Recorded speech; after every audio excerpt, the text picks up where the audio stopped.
Atámicos, ¿sí?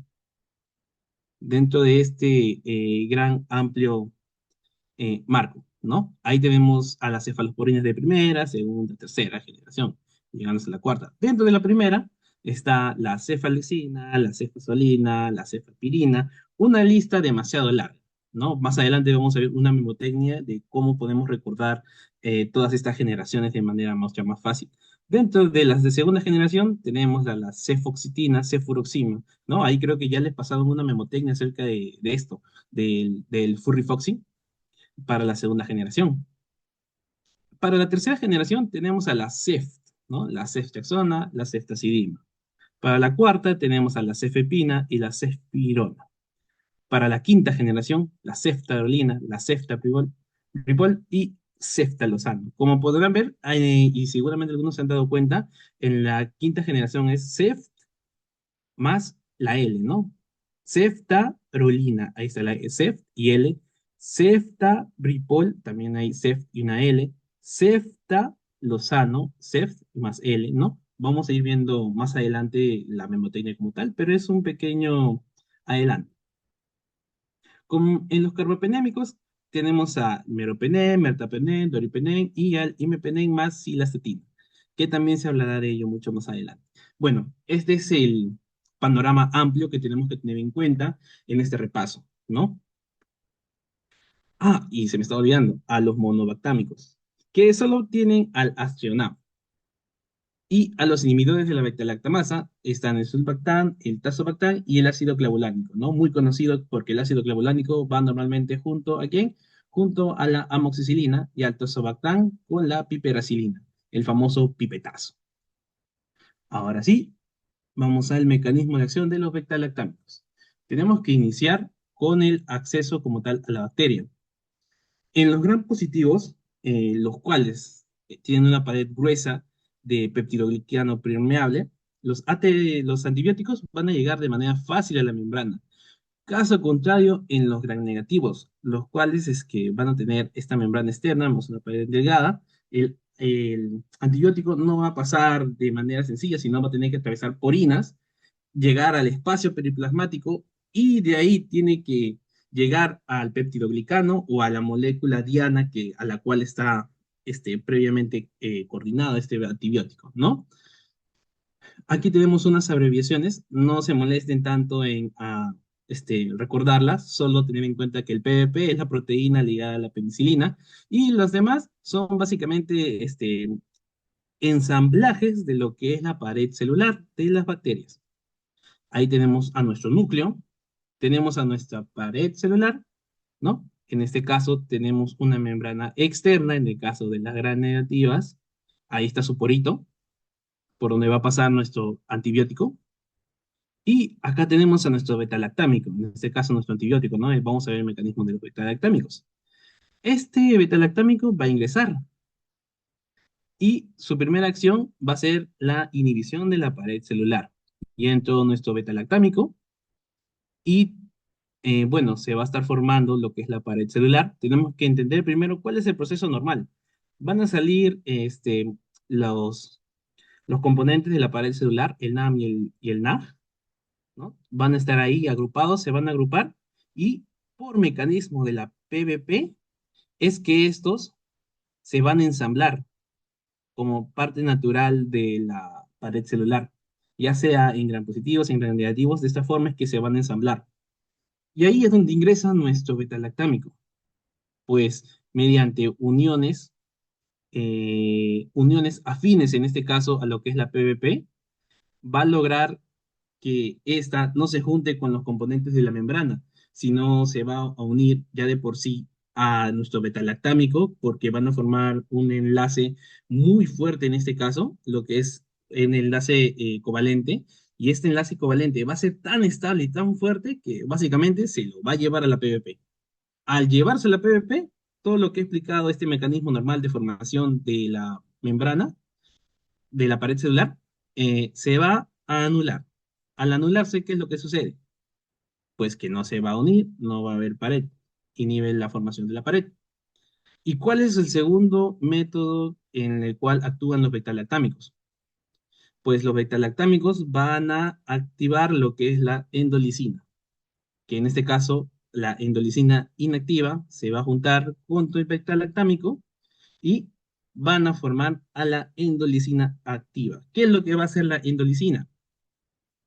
Va a generar la destrucción de estos componentes del NAM y del NAG, y de esta forma va a producir la muerte bacteriana por presión osmótica. ¿Por qué? Porque al no tener su pared celular, va a permitir que lo de adentro vaya hacia afuera y lo de afuera vaya hacia adentro. Mayor gradiente, menor gradiente, jala agua y explota la célula. Ahora sí, explicado esto de manera ya rápida, vamos a pasar a lo que es la primera pregunta. Un paciente en la UCI con ventilación mecánica desarrolla una neumonía nosocomial. El cultivo de esputo reporta Pseudomonas aeruginosa. Según la potencia antipseudomónica, ¿cuál de los siguientes carbapenémicos sería la opción más potente para iniciar el tratamiento? ¿No? Ahí tenemos como a ver, discúlpeme, en este caso sí quiero ver el chat. Bueno, ahí está la clave, ¿no? El Doripenem, pero antes quiero ver el chat, disculpen chicos. Voy a poner el chat si quiero verlo. Lo que... mm. Ya, eso sí quiero verlo. Ya. Bueno, ya la clave ya salió, ¿no? El Doripenem. Así que, perfecto, muy bien, Lair y Fernando. Perfecto. Ahora vamos a ver por qué es el Doripenem. Ujú. Es contra gram negativos en este caso. ¿No? Están hablándote contra lo que es la pseudomonas aeruginosa y ya te están teniendo como tal el contexto de un carbapenémico, ¿no? ¿Cuál es el más potente en este caso? En este caso sí sería el doripenem el más potente. Ahora veremos la clasificación de los carbapenémicos, ¿no? Están divididos por grupos. De hecho, para la clasificación de los carbapenémicos va a haber diversas clasificaciones. La que estoy presentándoles actualmente es la que a mí me enseñaron en clase, ¿no? Y la que estuve revisando también en algunas fuentes bibliográficas, como las que le estoy mencionando. Nos dicen que dentro del grupo uno está limitada contra bacilos gram negativos no fermentadores, pero que es normalmente usada para infecciones adquiridas en la comunidad. Y ahí tenemos al ertapenem, ¿no? La cual, sus características está que justamente es una dosis única diaria, tiene una escasa actividad antipseudomónica, entonces ya vemos que el ertapenem está al último, y que está indicado más que nada contra las bacterias BLE en un entorno ambulatorio. Y esto es lo más importante, que el ertapenem está, si bien indicado, es más que nada da para el ambiente ambulatorio. Ahora, en el grupo 2 tenemos a las que tienen actividad contra lo que son las pseudomonas y las acinetobacter. Aquí tenemos al imipenem y la cilastatina, que siempre van a ir juntos porque el imipenem por sí solo eh, se degrada demasiado rápido y no tiene como tal un efecto potente si es que no está la cilastatina debido a su metabolismo rápido en el riñón, como podemos ver aquí, ¿no? Es excelente contra los cocos gram positivos, pero es inestable frente a la enzima DHP, que es la enzima dihidropeptidasa renal, ¿no? Y justamente va a requerir a la cilastatina para que de esta forma no sea degradada por la DHP. Pero ¿cuál es su problema? Que va a tener un alto riesgo de convulsiones. Tenemos también al meropenem, que es el segundo en potencia antipseudomónica, ¿no? Y es bacteriostático contra la listeria. Lo más importante del meropenem es que es el segundo en potencia y normalmente es el más usado también.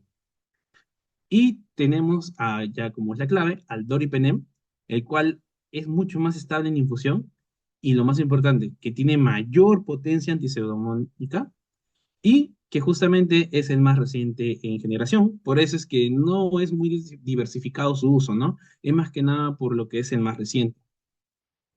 Y ahora, hablando un poco más de la cilastatina, justamente se usa para que se evite la degradación rápida renal del imipenem y así evitar la formación de su metabolito nefrotóxico, ¿no? Vamos a ver más adelante cómo es que estos metabolitos nefrotóxicos nos pueden llevar incluso a una insuficiencia renal aguda, si es que no se tiene en cuenta su dosis. Por eso es muy importante la cilastatina. Y tenemos las de grupo 3, que son las que son más recientes, son las más nuevas, así que como tal su uso todavía no es diversificado, pero lo bueno de estas es que tienen actividad contra los SAR, ¿no? Los multidrogoresistentes, que todavía están en investigación. Y los vamos a recordar cómo, mediante este pequeño palacio mental, en el cual a la pseudomona, abro paréntesis para decir que yo a la pseudomona siempre lo represento como un dragón verde azulado, en este caso un dragón de agua, para estar en contexto. ¿Y por qué como un dragón? Pues en los cultivos, la pseudomona siempre aparece con un color azulado.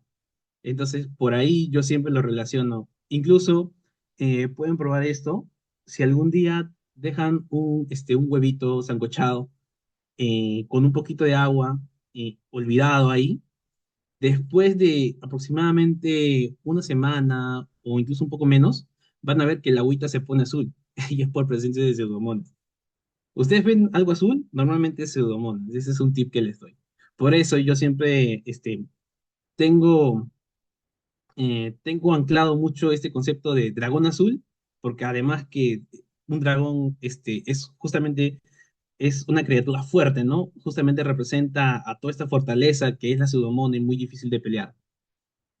Y azul, obviamente, porque es el pigmento que más suele dar la pseudomona en los cultivos y de manera fuera también de los cultivos. Y en este caso está luchando, ¿no? Contra sus oponentes, que son el Dory, que es el pez azul, lo recordarán también por Nemo, que está en la vanguardia, ¿no? Está ahí al frente de todo, porque es el que tiene más potencia, es el más recio que puede pelear contra la Pseudomona, y detrás de él está Mero, el Meropenén, que es el segundo en potencia. Y mi Penén está hasta el último, porque tiene, si bien es efectivo, no es muy, no es muy eficaz, no es muy eficaz contra la Pseudomona, pero sí se lo puede usar, ¿no? Sí se le puede usar, pero no es muy eficaz. Entonces está hasta el último e incluso con miedo. Y bueno, el Ertapenem no tiene cabida ahí, así que está mirando hacia el otro lado y se llama Berta porque es más eficaz contra los Ble, ¿no? Contra los Ble. Es más eficaz contra los Ble, entonces Berta, básicamente. Recuerden que el Ble significa que son betalactamasas de espectro extendido, ¿no? Por eso es bacterias Ble. Son con esta enzima beta-lactamasa extendida, y está Berta. Sigamos. Ahí están las referencias. En la primera, ahí está la información de los grupos para que ustedes puedan leerlo de manera mucho más amplia. ¿Mm? Pasemos a la siguiente pregunta. En este caso, tenemos bueno, dice, se atiende a un paciente con una infección de piel y tejidos blancos complicada. El laboratorio confirma la presencia de Staphylococcus aureus resistente a la metilcilina, ¿no? Uno que es resistente, el SARM.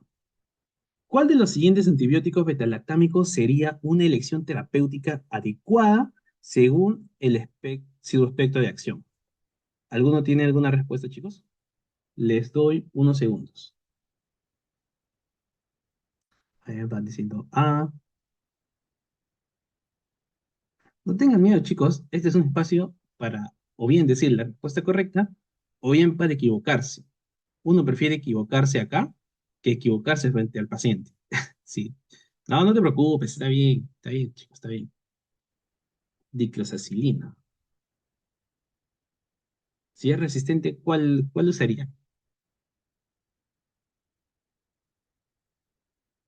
La A, la T, me dicen por ahí. Ceftazidina. Diclosacilina, ya. Bueno, chicos, pasemos a la respuesta, ¿no? En este caso, la respuesta es la ceftarolina. Y vamos a explicar por qué, que no te vas a quedar con la duda. Y si no respondiste bien, pues no te preocupes, porque yo te voy a explicar por qué no es, por qué no es ese razonamiento. Y bueno, lo cambiamos. Pero no, brincalcina ni linesolid. No, claro, es que acá en este te están preguntando, obviamente sería la vancomicina o linesolid si está de respuesta, ¿no? Pero si no está, te están restringiendo únicamente a estos betalactámicos. No te preocupes, es válida obviamente esta observación. Muy bien, en realidad si estaría vancomicina o linesolid, lo eliges a ojos cerrados. Pero si no está y ya te están restringiendo a estas claves, siempre hay varias opciones. También quería decirles que obviamente las respuestas que les estoy dando están acopladas a las a las claves que están aquí. Porque en la vida real, ¿qué es lo que sucedería? Ya en el laboratorio se confirmó tus ARMS y también se le hace una prueba de sensibilidad hacia antibióticos.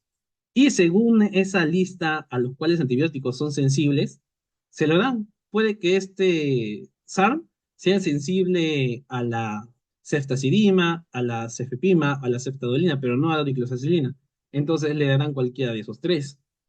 O incluso que no seas, que en el resultado salga que es sensible a la ceftriaxona, le van a dar ceftriaxona porque es el medicamento que tiene el hospital más en abundancia, ¿no? Así que simplemente es en ese caso porque están restringidas en estas claves.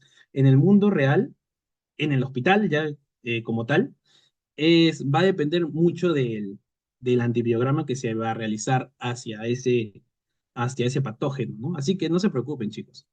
No se preocupen. Acá no es saber como tal cuál es el medicamento que debo usar como tal, no, sino saber el mecanismo, tener un propio razonamiento por cuál elegir.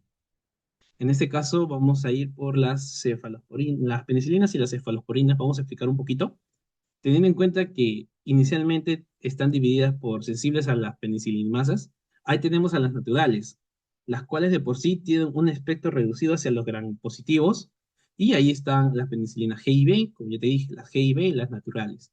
Y las sintéticas, las aminopenicilinas, ampicilina y amoxi, ¿no? Las cuales tienen un espectro medio, pero ya es mucho más amplio hacia los gram positivos y algunos gram negativos. A los resistentes a la beta-lactamasa, los antiestafilocócicas, a las antiestafilocócicas. Ahí tenemos a las metilcilina, dicloxacilina, y recuerden que solo recordando dicloxacilina, ya se saben la mayoría de estos fármacos. Las antipseudomónicas, como hemos visto, la Ticar y la Piper. Y como memotecnia, como ya le dije, las aminopenicilinas AMAM, ampicilina, amoxi, y las antiestafilocócicas, que se van a recordar por mediante dicloxacilina. Ahora pasemos a las cefalosporinas, que es donde está la clave como tal. Las de primera generación son más efectivas contra las gram positivas y la E. coli, ¿no? La cefa, flexina, cefa, soli.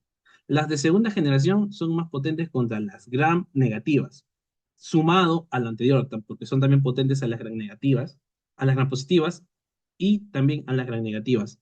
Y los anaerobios es más que nada la cefoxitina, es la que es más eficaz contra los anaerobios. En la tercera generación es todo lo anterior sumado, por eso es amplio espectro, ya es más potente contra los anaerobios, pero hay una que es más eficaz contra las pseudomonas.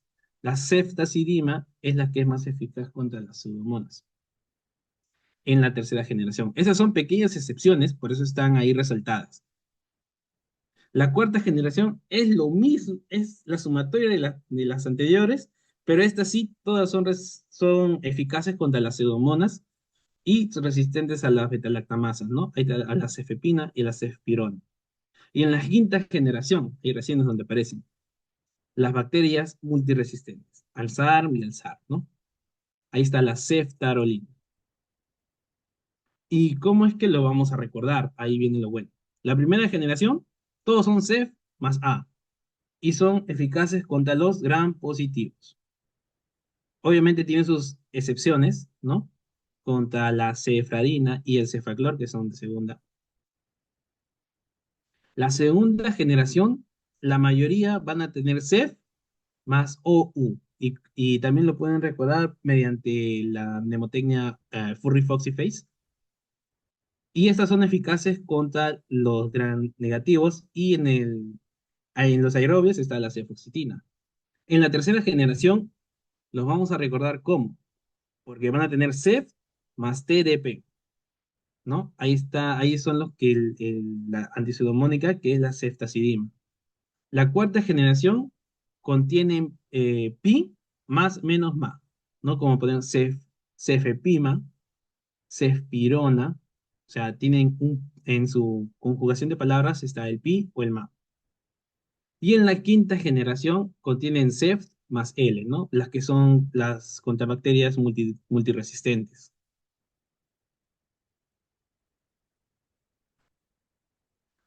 Pasemos a la siguiente pregunta. Un paciente con una infección urinaria grave por Klebsiella pneumoniae tiene un historial. Ay, ya, a ver, un momento, no te preocupes. Ah, ¿Ahí está?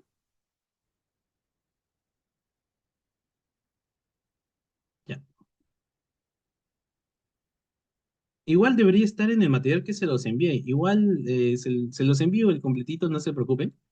Chicos? No se preocupen, no. Ya. No, ya, ahora, un paciente con una infección urinaria grave por Klebsiella tiene un historial documentado de anafilaxia tras la administración de amoxicilina. Ya, es alérgico a la amoxicilina, es alérgico a los bactalactámicos. ¿Qué bactalactámico podría considerarse una alternativa terapéutica más segura en este caso? ¿Cuál es? Y ahí están respondiendo. Ya respondió Francesca, ya respondió Fernando. Sí, sí, sí. Sí, sí, sí, no se preocupen, yo se los envío. La sé. Igual, yo sí llegué a enviar la PPT, no sé si lo tendrán. Igual se los voy a enviar también, así que no, de nuevo no se preocupen. Ya, perfecto, Ramiro. Ah, en el Classroom. Ah, sí, sí, sí, es que supuestamente en los espacios vacíos ustedes van llenando conforme va la clase, ¿no?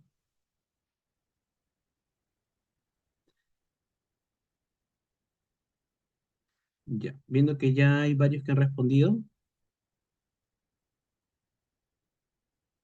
Sí, sí, ya veo, ya. No se preocupen, eso les voy a hacer llegar a los coordinadores, chicos. Ya, ya, ya, no, no, sí, sí, no se preocupen, chicos, no se preocupen. Al final de la clase me dicen todas sus incomodidades y bueno, le haré llegar al coordinador. Ya, bien, bueno, viendo que ya han respondido varios, pues muy bien, es el Astreonam.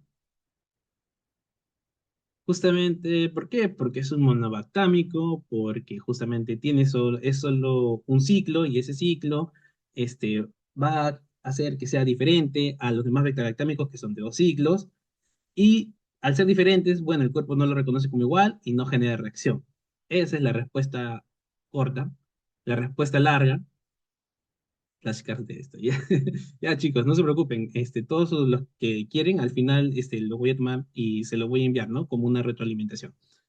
El Astronam, ¿qué es? Es un betalactámico monociclo, como ya dije. ¿Por qué? Porque no va a presentar el anillo fusionado que está presente en las penicilinas y en las cefalosporinas y que, bueno, su mecanismo de acción justamente va a ser muy similar.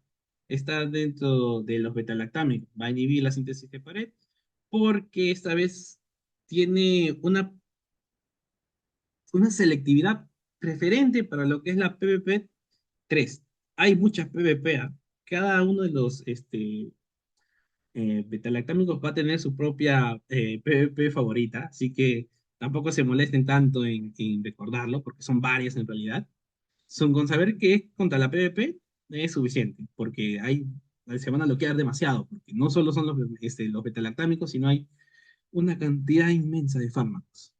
Entonces, continuando, su espectro antimicrobiano es básicamente contra los gram positivos y los aeróbicos, como los que son las pseudomonas y la E. coli. No tiene actividad contra los gram positivos ni contra los anaerobios. Y justamente es que su aspecto es similar al aminoglucósido. Por eso es que a veces eh, se usa en vez de un aminoglucósido. En caso del aminoglucósido, como ya sabemos, tiene bastantes efectos adversos. Pero en caso de sepsis, pucha, estás en sepsis, no tienes ningún otro fármaco, pucha, usas el aminoglucósido a pesar de sus grandes efectos adversos, los tienes que usar, ¿no? Pero si en caso tienes el Astronam, puedes usarlo. ¿Se podría usar para... No, ese no se usan para eso más que nada porque eh, los que inhiben al ribosoma 30S es más que nada tiene que ver con lo que son la formación y síntesis de proteína. En este caso, lo que sucede acá con el Astronam. Ah, ya, ya, me refiero a que es similar, me refiero al espectro al cual al espectro microbiano al cual es eficaz.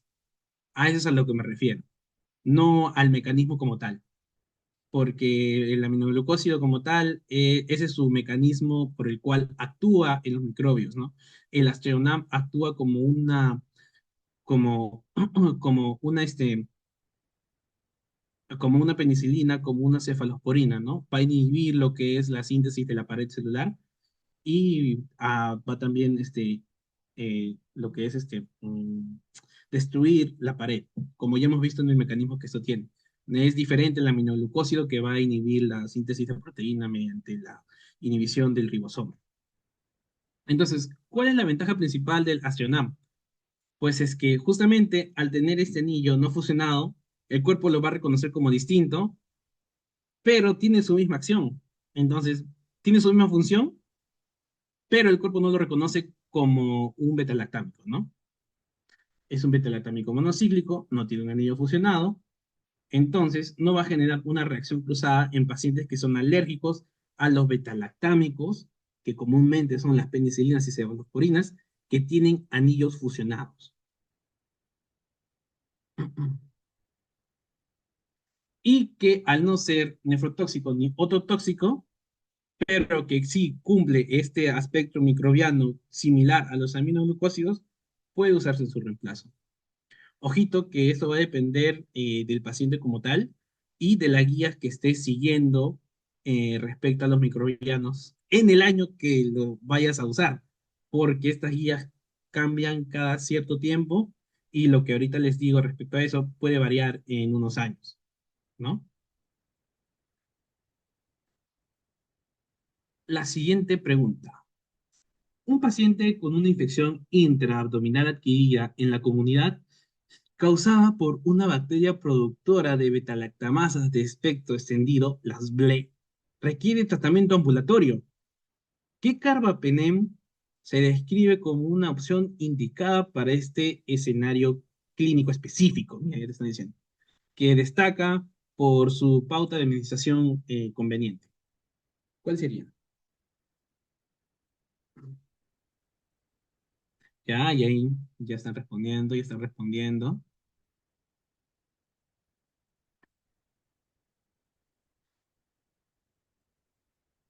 Así es. Perfecto. No, no, está bien. Incluso si tienes la respuesta, solo dila, ¿no? Y bueno, la explicación, ¿no? Simplemente recordando el mini palacio mental. Berta está mirando hacia el otro lado, no tiene nada que ver con la pseudomona. Y la B es de Bled, ¿no? De Bled, Berta. Erta Penen, ya está. ¿Quién es eficaz contra las Bled de manera ambulatoria? Y porque se está mirando hacia el otro lado, es Berta, Erta Penen. Ahí está. A mí me da risa cómo Amy está temblando. Ya. Siguiente. La siguiente pregunta, 5. Creo que esta es la última de betalactámicos. Igual creo que hay más en las preguntas extra. A ver, dice, una bacteria gram negativa ha desarrollado resistencia a la ceftazidima mediante la modificación de sus porinas, impidiendo la entrada del antibiótico. ¿En qué parte de la estructura bacteriana se encuentra el fallo que impide la acción del fármaco? A. en el espacio periplasmático por medio de enzimas hidrolíticas. B, en el peptidoglucano alterando el sitio de la unión de las PPP. C, en la membrana citoplasmática mediante bombas de flujo. D, en la membrana externa a través de los canales proteicos. A ver, ya están respondiendo. Respondan, no tengan miedo de equivocarse. El lugar de equivocarse es acá, cuando tienen alguien que los puede corregir. Y más que corregir, guiar hacia la respuesta correcta, ¿no? Así que está bien. Unos segunditos más y pasemos al clave.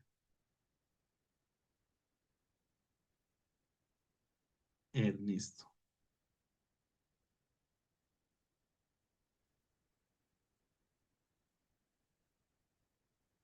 Bien, ya hay tres que han respondido, así que la B. Nerdiuricano. Muy bien, yo también pensaría que es la B, ¿no? Pero no, es la D. En la membrana externa a través de los canales proteicos. Y muy buena observación, ¿no? Esta, la verdad, es una pregunta que la hice básicamente para que tiene que ver con cómo es que ingresa el fármaco a la bacteria. Pues vamos a ver que en el acceso a la bacteria, como ya se explicó, tenemos cómo ingresan las gram positivas y las gram negativas. A través de las gram positivas va a ingresar mediante la difusión, ¿no? La pared celular tiene peptidolicano, es permeable, va a ingresar y llega muy fácil a la membrana. Pero aquí está el truco. Es que en las gram negativas, al haber una membrana externa y una pared delgada, el antibiótico va a ingresar a través de las porinas, ¿no? Hacia el espacio periplasmático y luego va a llegar recién dentro de la célula, ¿ya? Así que en los gran negativos tiene que pasar primero por las porinas para llegar a dentro de la célula y hacer su función. Dentro de la célula, que es una bacteria en este caso, ¿no?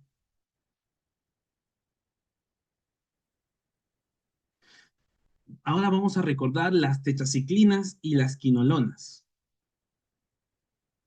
A ver, voy a mover el chat un poco por acá.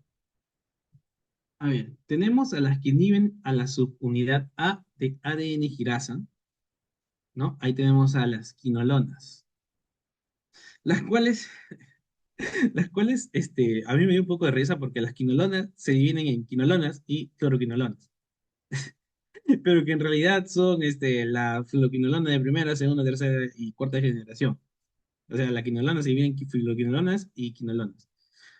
La primera generación de las quinolonas es importante porque tiene al antecesor de todos, a la que le inició todo, al ácido nalidíxico, ¿no? Ese es el antecesor de todo, es la que le inició todo el proceso de fabricación de las quinolonas.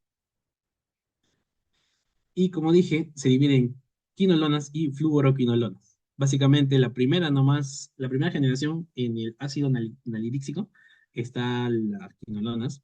Y en la segunda generación es donde viene lo bueno, porque ya aparecen las más conocidas, ¿no? La cipro. La cipro, ciprofloxacino, norfloxacino o floxacino. Tenemos también a las de la tercera generación, que está el levofloxacino, y a las cuartas generación, que está en el moxifloxacino, ¿no? Simplemente con saber que las fluoroquinolonas son cipro, levo, moxi, están ordenadas C, L, M, ya te las aprendes, ¿no? Cipro, levo, moxi. También tenemos a lo que son los inhibidores de la síntesis de proteína. Ahí está lo que mencionaste, ¿no? Los inhibidores, la 30S, que ahí están los aminoglucósidos, que aunque no es tema de la exposición, como dije, yo quiero que ustedes tengan el panorama total, el panorama amplio de lo que estamos viendo. No solo voy a tocar lo que son las quinolonas, entonces no pongo que está dentro de la subunidad, que inhibe la subunidad A del ADN girasa, ¿no? Y si voy a poner las que inhiben síntesis de proteínas, no solo voy a poner las 30S y no voy a poner las 40S, ¿no? Tienen que ir todas para que tengan el panorama amplio. Y dentro de las 30S están también las tetraciclinas. Las de primera generación tenemos a las tetraciclina. Aquí también es algo curioso, porque en la primera generación Todo es tetraciclina. Tetraciclina, clortetraciclina porque tiene cloro, oxitetraciclina porque tiene oxígeno, uno de sus radicales es el oxígeno, y la que sí es diferente es la demeclociclina. Tenemos también a las de segunda generación. En las de segunda generación tenemos a la doxiciclina, a la minociclina y a la metaciclina. En tercera generación solo tenemos a la tigeciclina, que es la más reconocida. Pero tenemos también, como dije, el panorama general, están las 50S, las oxazolidinona. No, ahí está el linosolid. Tenemos las estreptograminas, la quinospristina y la dalfopristina. Tenemos al cloranfenicol, tenemos a los macrólidos, a la eritromicina, claritromicina, citromicina y gran etcétera. Y a las lincosamidas, ¿no? Ahí está la clindamicina y la lincomicina. Como tal, las 50S no se van a ver en esta exposición, pero sí quiero que las tengan en cuenta para ubicarse como tal, ¿no? Ya no van a decir que la micacina está entre las tetraciclinas, no, sino que la micacina pertenece a los aminoglucósidos, los cuales están dentro de las inhibidoras de las 30S, ¿no? O sea, ya están ubicados en este mapita. No van a decir que las oxacilodinona está dentro de las 30S, ¿no? Si no está dentro de las que inhiben las 50S. Pasemos a la pregunta número 6. Un paciente de 7 años con una infección bacteriana susceptible a las tetraciclinas es llevado a consulta. A pesar de la susceptibilidad del germen, el médico decide no prescribir doxiciclina. ¿Cuál es la razón clínica principal para evitar el uso de tetraciclinas en este grupo de edad?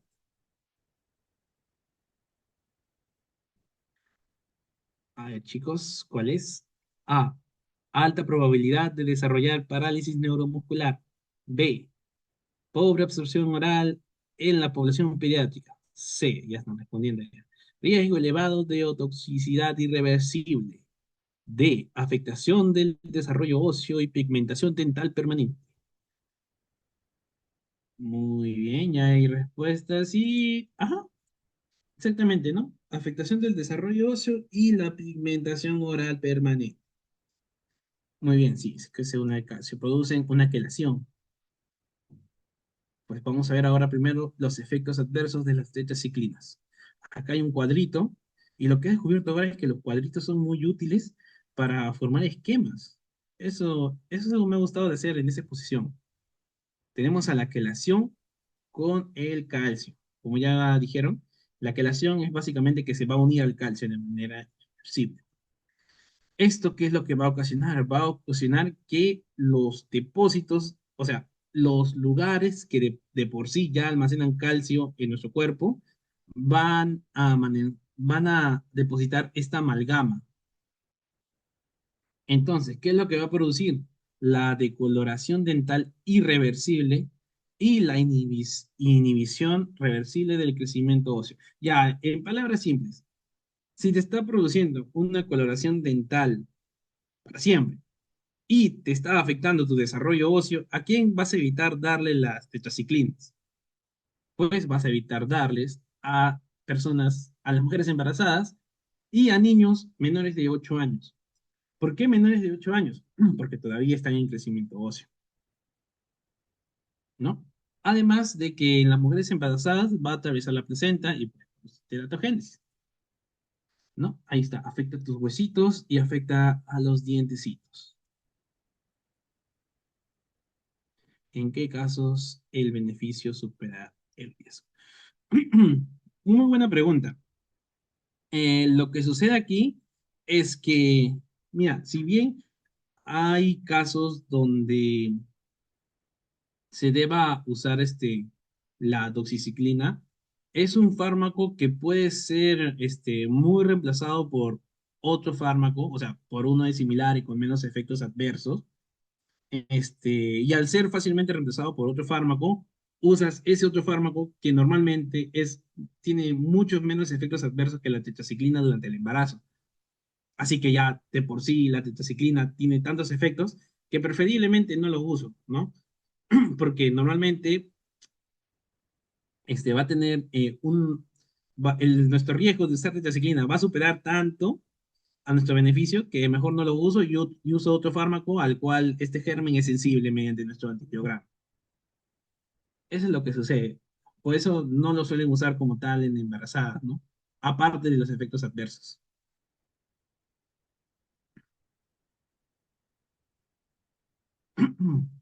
Ahora, en gastrointestinales. Como es una solución ácida, al disolverse va a generar una irritación directa a la mucosa gástrica. Y esto va a provocar náuseas, vómitos y también va a provocar esofagitis y úlceras esofágicas si es que se toma de noche y si hay un contacto prolongado. Entonces, entonces, al ser un antibiótico de amplio espectro, va a producir lo que es la disbiosis intestinal. Entonces va a producir sobrecrecimientos de cándida o de Clostridium difficile. Y esto a su vez va a provocar ¿qué? Diarrea.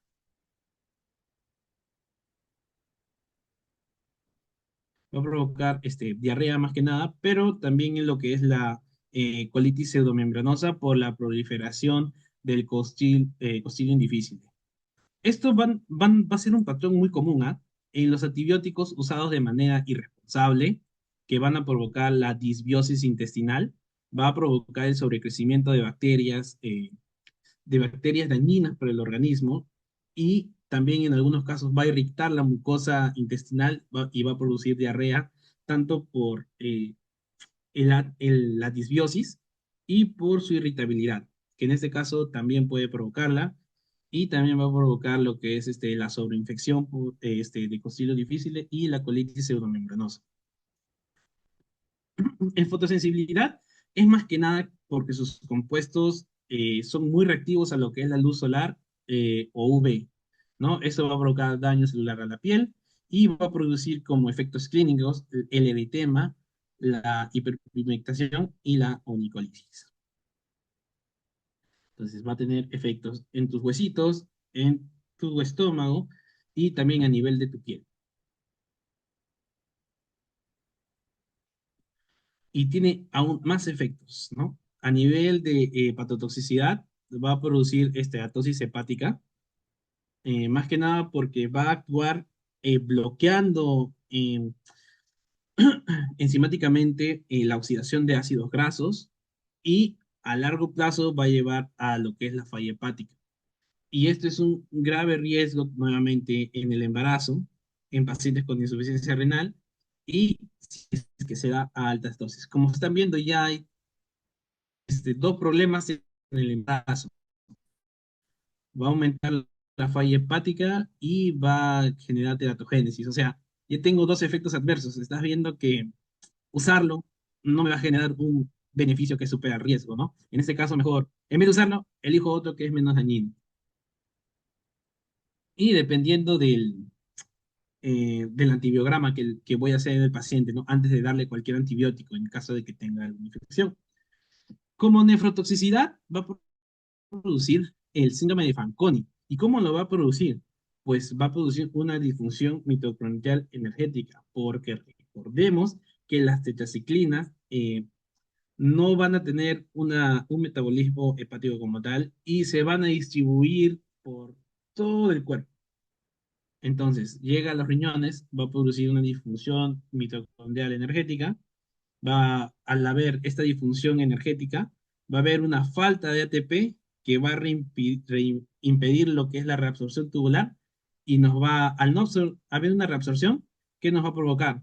La poliuria, la proteinuria, una acidosis, una glucosuria.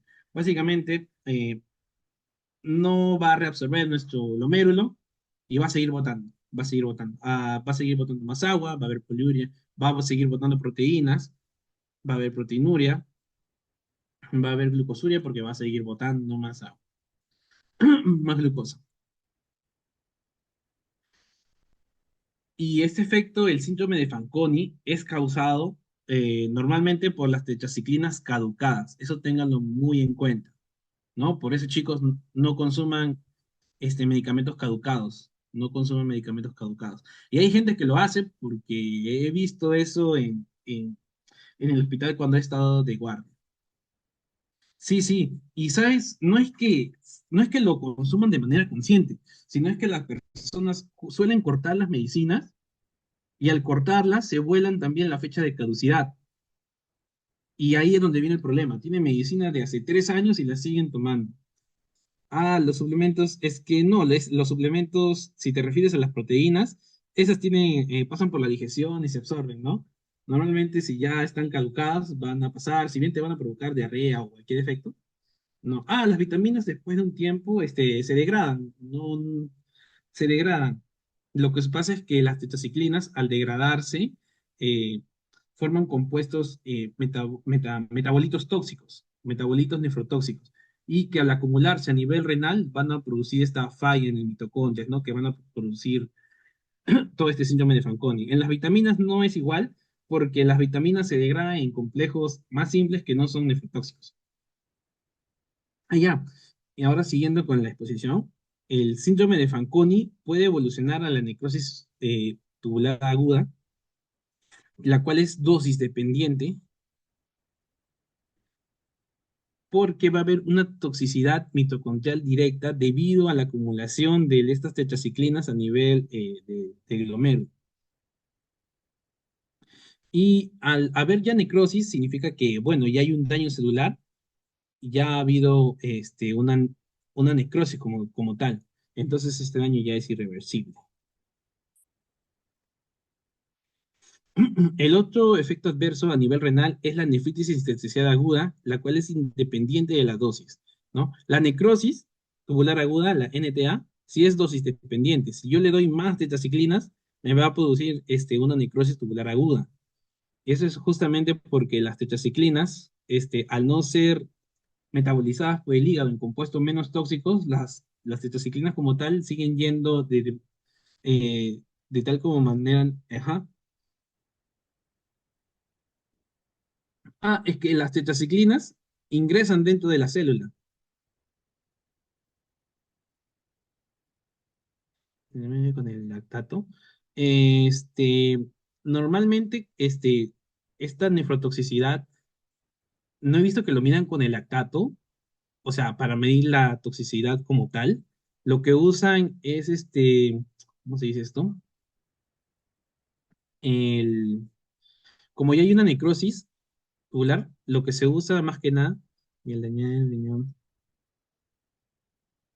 Ajá, al dañar el riñón no se pueden excretar como tal, porque la manera de excreción es renal, es mediante la bilis también se excreta, mediante el sistema digestivo, ¿no? Pero normalmente se acumula dentro de lo que son las células renales. Y respecto a la toxicidad mitocondrial, no he visto que lo midan con el lactato, sino de frente miden la toxicidad renal mediante ¿cómo se llama prueba? Ah, ya, mediante la proteinuria, ¿no? Porque va a haber mayor proteinuria entre más nefrotoxicidad esté causando. Ajá, mediante la tasa de filtración, la albuminuria. Normalmente usan la proteinuria y lo que he visto usan la proteinuria porque mediante fórmulas, ya con la proteinuria en sangre, con la proteinuria es el que puedes también obtener la tasa de filtración glomerular. Ah, ya. Respecto a la nefritis intersticial aguda, este es independiente de la dosis. ¿Por qué? Porque esto ya tiene que ver más con la hipersensibilidad de tipo 4, ¿no? La cual está mediada por células T y va a haber un infiltrado inflamatorio en el intersticio. O sea, en este caso ya tu tetraciclina actúa como un apteno que va a activar tus células T, va a activar todo tu sistema inmune y va a producir tu nefritis intersticial aguda independientemente de la dosis. Puedes darle su primera dosis de tetraciclina, de doxiciclina en este caso le estás dando, y te produce nefritis intersticial porque es alérgico y produce una hipersensibilidad tipo 4. Diferente a la necrosis tubular aguda, que es que tú le das tu tetraciclina, le sigues dando, aumentas la dosis, sigues aumentando la dosis porque no hace efecto y no sabes que las tetraciclinas tienen un espectro de dosis muy limitado, por eso es que tampoco se usa. ¿Le sigue dando más dosis? Pues bueno, le vas a producir un daño renal. En cambio, la nefritis es independiente de la dosis porque es una hipersensibilidad tipo 4. Ambas, la necrosis tubular aguda y la nefritis esencial, te va a llevar al fallo renal, ¿no? Y también he estado leyendo que produce la diabetes insípida nefrogénica, porque va a bloquear la acción de la ADH, que son estos receptores que se encuentran en los túbulos renales proximales, y va a producir la poliuria y la polidipsia. Y bueno, esto en este caso es la que produce más diabetes insípida nefrogénica, en algunos casos es la de meclociclina. Otros efectos nocivos está la toxicidad vestibular, que como dije, va a haber una alta concentración en la endolinfa del oído interno, y eso es lo que va a provocar los mareos, la ataxia, el vértigo y las náuseas. Esto más que nada está relacionado con la minociclina y una hipertensión intracraneal benigna, un pseudotumor cerebral, que se va a solucionar simplemente suspendiendo cefalea y visión borrosa, y reversible al suspender fármacos, justamente porque es benigno. Y eso suele darse más en lactantes y en adultos. ¿Y por qué tiene tantos efectos adversos? Pues como dije, las tetraciclinas tienen eh, una difusión casi total por el cuerpo, atraviesan varias barreras, la barrera hematoencefálica y la barrera durante el embarazo también la atraviesa. Y sus interacciones por quelación, ¿no? Al haber leche, antiácidos, hierro, van a disminuir su absorción. Ahí está de donde saqué la información. El Goodman y el Lear tienen bastante de esto, así que pasemos. Ahora ya que hemos visto a las tetraciclinas como tal, pasemos a la siguiente pregunta. Un paciente que consume un frasco de tetraciclinas caducadas, ya estamos, que encontró en su casa, acude a emergencias por poliuria, polidipsia, glucosuria, que es glucosuria con glucemia normal, y aminoaciduria, ¿no? ¿Qué síndrome asociado a los productos de degradación de la tetraciclina explica mejor este cuadro clínico? Síndrome de Fanconi, necrosis tubular aguda, hepatotoxicidad aguda, diabetes insípida nefroquética. Ya, todos en coro. Perfecto, perfecto, perfecto, chicos, perfecto. Qué orgulloso me siento. Es que, mira, incluso acá podemos explicarlo. Como ya dije, tetraciclina caducada, a ojos cerrados, síndrome de Fanconi. Necrosis tubular aguda, ¿le has dado demasiada dosis? No, no le has dado mucha dosis. Ni siquiera te dice que se ha consumido dos, tres, cuatro frascos enteros, ¿no? No te dice nada, solo te dice que ha consumido un frasco y ya. Y ni siquiera te dice si ha consumido una o dos pastillas, sino te dice consume un frasco. De hecho, debería decir consume de un frasco, pero igual. Las caducadas te indica hacia el síndrome de Fanconi. Ahí está, tetraciclina caducada, te va a producir síndrome de Fanconi. Siguiente pregunta de tetraciclina. Un adolescente está siendo tratado con minociclina por acné severo. Se le debe advertir que evite ciertos alimentos y suplementos cerca de la hora de tomar el medicamento para no disminuir su eficacia. ¿Cuál de las siguientes combinaciones debería evitar? A. Bebidas alcohólicas y alimentos ricos en tiramina. B. Alimentos ricos en vitamina K y bebida con cafeína. C. Alimentos ricos en grasas y jugo de toronja. D. Leche, suplementos de hierro y antiácido con magnesio. Claro, todo, genial, todos están respondiendo. Qué bien, chicos. Pues sí, es la leche y suplementos de hierro y antiácido.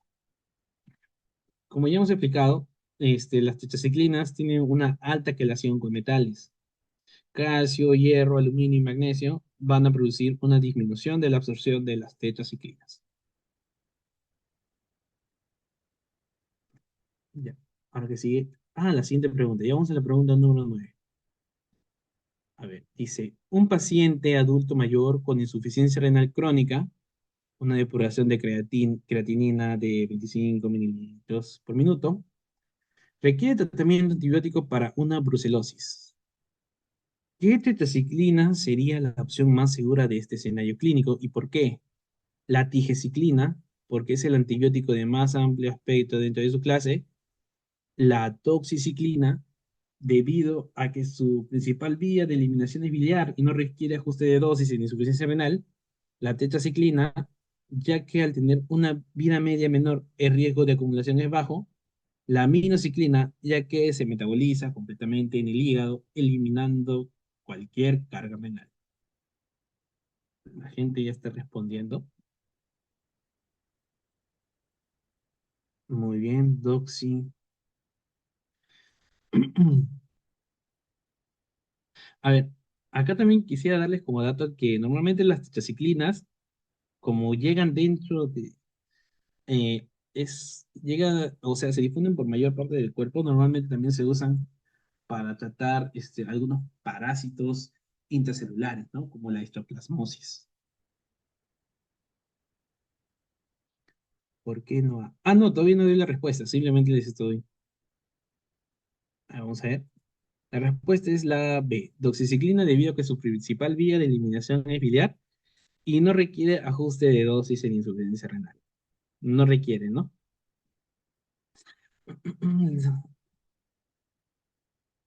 Ah, es que la tigenciclina sí se elimina por vía renal, ¿no? Y al haber depuración muy baja, ¿qué es lo que va a suceder? Un mayor aumento de la tigenciclina, o sea, se va a acumular más y va a producir un mayor fallo renal.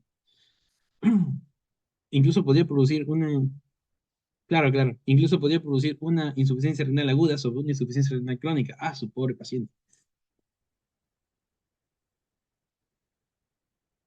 Ahora la explicación, ¿no? Un poco más detallado. Vamos a ver la clasificación de las tetraciclinas. Vamos a ver que son compuestos policíclicos, son de núcleo tetracíclicos, ¿no? Por eso es tetraciclina. Tienen sus cuatro anillos bencénicos fusionados, por eso son tetraciclinas, son cuatro ciclos. Cuatro ciclos. Y la mayor variación que van a presentar, en la mayoría, son a su nivel de carbono 4, en su carbono 5, en su carbono 6. Tenemos a las de primera generación, ahí están las tetraciclinas y todas las que terminan en tetra, todas las que inician con tetra, ahí están. Ahí está la oxitetraciclina porque tiene, en uno de sus carbones tiene el oxígeno. Y ahí está el clortetraciclina también, que tiene, como tiene tetra en su nombre, es de primera generación.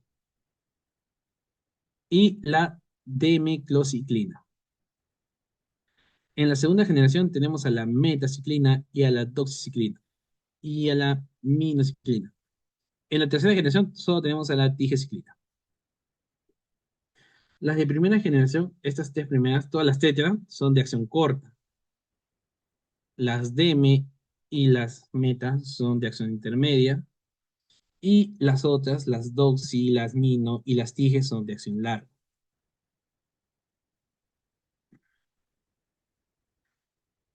Debemos recordar también, porque justamente es la única que hay en tercera generación, que la tigeciclina es un derivado de la minociclina, ¿no? O sea, se ha seguido modificando la minociclina y se ha llegado a la tigeciclina. Y que es justamente, a diferencia de los demás tetraciclinas, no va a tener su variante en el carbono 6, en el carbono 5, en el carbono 6, sino a nivel del carbono 9. Y al modificar la posición 9, va a tener un mayor espectro a las demás y va a superar la resistencia de las demás de estas ciclinas clásicas. O sea, va a tener un mayor amplio, va a ser mejor, en pocas palabras, es mejor. Así que esa es la ventaja de la tigeciclina. Una pequeña memotecnia, acuérdate de tus amigos. Cuatro dementes y dos mini tigres. Cuatro están las tetraciclinas, la oxitetraciclina y la clortetraciclina, por eso cuatro. Cuatro dementes de miclociclina, mentes metaciclina y dos doxiciclina, minociclina y tigres, tigre, ¿no? Tigeciclina. Así que ahí está la memotecnia para que nunca te olvides de las tetraciclinas. Incluso está eh, los cuatro dementes, ¿no? Cuatro dementes son de acción corta. Cuatro d ahí está, cuatro d son de acción corta, porque mentes ya pertenece a acción intermedia, ¿no? Y bueno, tus dos mini tigres son de acción larga. Ahí está, e incluso tiene para acordarte su método de acción. Y otra cosa que te digo es que normalmente suelen usar los de acción intermedia o de acción larga porque los pacientes no suelen tomar, no quieren tomar varias veces al día las pastillas. Ah, ahí está, ¿no? Cuatro dementes y dos mini tigres. Cuatro d 4D está la tetraciclina, la oxitetra, la clortetra y 4D, bueno, los cuatro es solo de acción corta, todas las cuatro son de acción corta. Los dementes son de acción intermedia y tus dos mini tigres, al link de asistencia, espérate, está más arriba. A ver, ahorita te lo paso.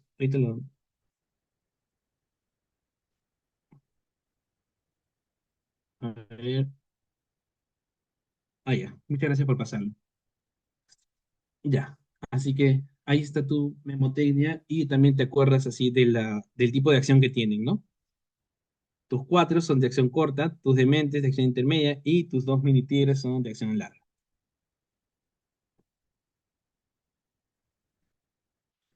Ahora pasemos a la farmacocinética. Como acá son varios fármacos, esa parte también es un poco pesada, pero igual es entendible. Y también tiene la explicación de los efectos adversos. ¿Por qué se dan los efectos adversos? Vamos a ver que su absorción a vía oral, igual que el anterior, es variable por quelación y que bueno, va a disminuir en este caso por el calcio, por el magnesio, por metales más que nada. Y que por su vía parenteral es poco usada, excepto la tigeciclina, porque sí hay en este caso inter- eh, por intravenosa, y que su distribución, al tener su unión a proteínas es variable, y justamente al ser variable van a tener una amplia distribución tisular y en secreciones. Y al tener una amplia distribución, como ya lo mencioné, y al ser estos tan reactivos, van a producir lo que es la fotosensibilidad y su hepatotoxicidad, como le expliqué anteriormente, ¿no?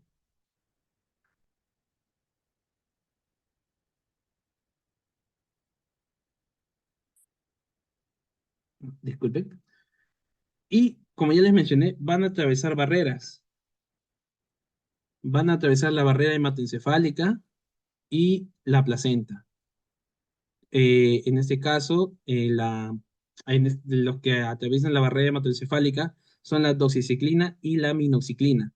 Esto las va a hacer eficaz contra el tratamiento de neurosífilis y neurobrucelosis, ¿ok? Pero no van a ser normalmente las de primera opción, siempre van a haber más opciones y la que más le convenga al paciente son las que más se van a usar. Y que, bueno, tienen una alta concentración biliar. Como ya los expliqué, al haber una alta excreción biliar, se van a excretar por heces y por el riñón. En su metabolismo, como también ya dije, es un metabolismo generalmente nulo. Entonces se va a excretar sin cambios y esto es lo que va a afectar lo que es al riñón. Al afectar el riñón, nos va produciendo la nefrotoxicidad y que va a necesitar sus ajustes renales, en la mayoría. Tenemos también a la toxiciclina y la minociclina, que son casos especiales, en el cual el 50% su metabolismo sí se va a metabolizar y en este caso va a producir metabolitos no tóxicos. Al tener un mayor metabolismo, la doxiciclina y la minociclina va a producir una menos nefrotoxicidad. O sea, sí va a producir, pero no tanto como tal. Al no producir como tal, un momentito, disculpen, un momentito.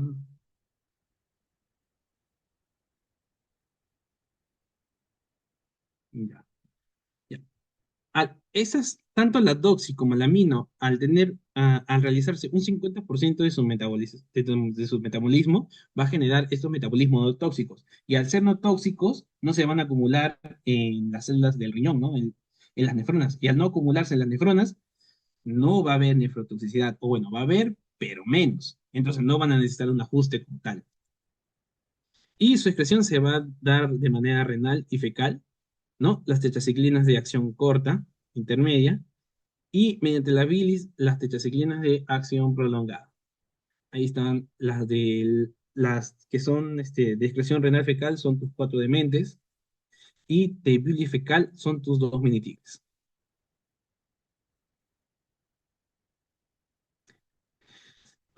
Pasemos ahora a las quinolonas. ¿Ya? Un paciente de 65 años en tratamiento con corticoides por una enfermedad pulmonar es diagnosticado con ósea. ¿Cuál es el riesgo musculoesquelético más grave y específico asociado al uso de fluoroquinolonas en este paciente? A. Rotura del tendón de Aquiles. B. Artralgias y dolor articular generalizado. C. Daño al cartílago de crecimiento. D. Neuropatía periférica. Ya hay gente que está respondiendo. Genial, genial. Muy bien. Es la de ruptura del tendón de Aquiles. Acá de nuevo abro paréntesis para contar un caso clínico que me sucedió. En este caso, el paciente fue mi primo.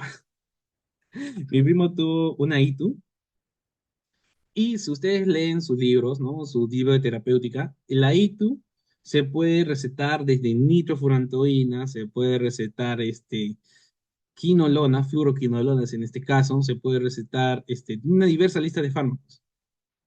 Y de entre todos ellos, para varones, normalmente se les suele, que está entre las primeras líneas de uso, está las fluoroquinolonas, que tienen en mayor concentración a nivel del sistema urinario. ¿Qué es lo que sucede? Mi primo es trabajador de construcción, así que si yo le doy el tratamiento para la ITU con una fluoroquinolona, ¿qué es lo que sucede? Como él realiza trabajo pesado, puede tener, sí, exacto, se va al tacho. Exacto, se puede romper cualquier tendón, no solo el tendón de Aquiles, sino cualquier tendón en realidad, ¿no? Cualquier tendón mientras está realizando su trabajo de esfuerzo. Entonces, en este caso, la opción, a pesar de que esté como tratamiento como tal, la quinolona, ¿no? La fluoroquinolona en este caso, decidí usar la nitrofurantoína.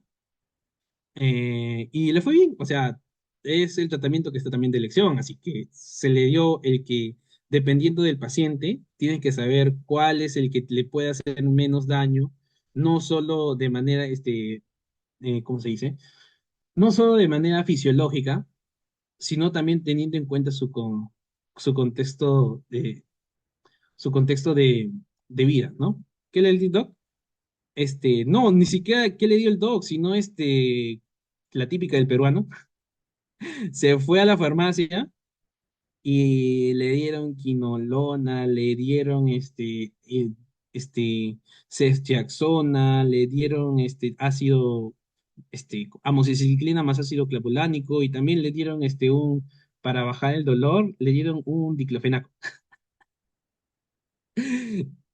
¿ya? Así, así que tengan también cuidado cuando alguno de sus familiares van a la farmacia, ¿ya, chicos? Así que volviendo de nuevo a la... Ajá, también tiene, pero ese es riesgo crónico, ¿no? O sea, pucha, 10 años, más de 10 años, más de 5 años consumiendo todos los días corticoides. Aunque también, en algunos casos sí, también hay de manera aguda. Pero bueno, eso no viene al caso, ¿no? Pero sí es como una curiosidad, también hay de manera aguda. El que produce émbolos grasos y obstruye arterias y el signo agudo para eso es el dolor en la zona ósea en un paciente que usa corticoides. Pero ya, volviendo al tema, es un tema muy interesante, pero volviendo al tema de las quinolonas, Ajá, semiológicamente, exacto. Volviendo al tema de los... Ah, ¿cuál? ¿A qué te refieres? ¿Cuál semiológicamente? ¿A la osteonecrosis? Ah, ya. Mira, aunque no viene al caso del tema como tal, semiológicamente es el dolor agudo en un paciente que tiene una larga data de toma de corticoides. Normalmente suele ser en la cintura pélvica, ¿ya? Así que por ahí te puedes guiar semiológicamente.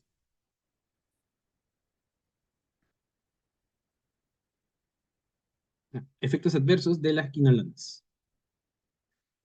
A nivel osteoarticular, como ya hemos visto, va a provocar una tendinitis y la rotura del tendón de Aquiles, como de manera más común. ¿Por qué? Porque va a haber una afectación directa del colágeno y va a disminuir lo que es la actividad de la fibroblástica, ¿no? Entonces esto va a producir un mayor estrés oxidativo en el tendón, produciendo así su rotura. Y esto tiene mayor riesgo lo que son personas mayores de 60 años, personas que están tomando corticoides, personas que están en trasplante y personas que hacen trabajo pesado. Eso también me falta agregarle, pero también está ahí. Tienen que tener en cuenta eso. Y también va a producir artralgias y mialgias. El mecanismo por el cual ocasiona estas artralgias y mialgias es todavía un poco desconocido, así que por eso es que no lo he puesto como tal. Hay algunos mecanismos que todavía no están estudiados bien y hay algunas teorías, y cuando es teoría, y cuando son teorías, no suelo ponerlas porque van a ir cambiando a lo largo del tiempo. A nivel del cartílago va a producir un daño condral, ¿no? Esto se ha realizado ya como tal en estudios, pero solo hay estudios en animales, porque va a alterar la matriz cartilaginosa y se va a producir lo que es el daño condral, ¿no? Y va a producir lo que es la interferencia de la condrogénesis y va a producir el daño condral directo. A ver, déjame ver. Ya, a nivel cardíaco tenemos que va a haber una prolongación de QT y va a haber arritmias ventriculares, ¿no? Esto se le conoce como torsades de Pointes. Esto se va a producir porque va a haber un bloqueo de los canales de potasio y va a producir un retraso de la repolarización ventricular. Y al producir este retraso de la repolarización ventricular, es lo que va a producir la extensión del segmento QT. Y también el bloqueo de los canales de calcio es lo que va a producir las arritmias ventriculares. Y al haber prolongación del QT y las arritmias ventriculares, va a producir síncope y muerte súbita. Y o muerte súbita como tal. ¿Quiénes tienen mayores riesgos? ¿O qué tipo de fármacos tienen mayores riesgos? La amoxiciclina tiene mayor riesgo sobre la levofloxacina y mayor riesgo sobre la ciprofloxacina. Lo que acá trata de decir es que las de cuarta generación, las de 4 es mayor a 3 es mayor a 2, ¿no? O sea, las más nuevas suelen tener mayores riesgos en este caso. Respecto al digestivo, vamos a ver nuevamente, como es un antibiótico de amplio espectro, va a haber una disbiosis intestinal, va a haber un sobrecrecimiento, tenemos de nuevo el Clostridium difficile, y va a producir la colitis endomembranosa si se da de manera crónica y produce la disbiosis intestinal. Y al ser una solución ácida, al disolverse, ¿qué va a producir? Una irritación gástrica, como ya vimos anteriormente, las ciclinas. Y esto va a producir náuseas, vómitos y epigastralgia, más que nada por la irritación de la mucosa gástrica directa. Aunque no está aquí escrito, siempre tienen en cuenta que puede causar. Ah, se acompaña con antiácidos. No se suele acompañar con antiácidos. No se suele, como ya he dicho, tiene también, algunas veces se puede quelar y disminuye su absorción. No se suele acompañar con antiácidos. En lo que sí se puede hacer es acompañarse con comida, ¿no? Como tal, no hay mayor efecto. Disculpen, ya me dio un poco de garraspera por hablar tanto, pero continuemos. Efectos adversos de las quinolonas. Seguimos acá. Como fotosensibilidad, lo que sucede es que nuevamente tiene compuestos reactivos a la luz, ¿no? O a los rayos UV, lo que va a producir que va a provocar un daño a nivel de la piel y va a producir los eritemas, los exantemas. Ahí está el solcito. Y a nivel neurológico, puede producir cefalea, mareos y confusiones debido a la inhibición del receptor GABA. Al inhibir los receptores GABA, va a producir una hiperexcitabilidad neuronal, lo que nos va a producir las convulsiones, ¿no? Entonces, de manera rara, por así decirlo, porque en los libros los mencionan como tal, más no mencionan su mecanismo, sino dice que raras veces, o sea, no hay muchos casos reportados, se van a dar alucinaciones, delirios, confusiones y neuropatías periféricas, ¿no? Muy raras veces, pero, o sea, siempre está bueno tenerlo en cuenta. Y que, como siempre, esto normalmente van a ser personas ancianas y en este caso, personas que consumen AINES.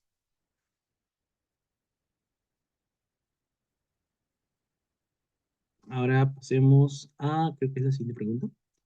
Sí, siguiente pregunta, la pregunta número 11. Un paciente está tomando un antiácido que contiene hidróxido de aluminio y magnesio para la acidez estomacal. Si se le prescribe ciprofloxacina oral para una infección del tratamiento urinario, ¿qué instrucción es fundamental para asegurar la eficacia del antibiótico? A. Suspender el antiácido por completo durante todo el proceso de ciprofloxacino. Aumentar la dosis de cipro. Tomar la cipro junto al antiácido para proteger. Administrar el cipro al menos 2 o 4 horas antes del antiácido.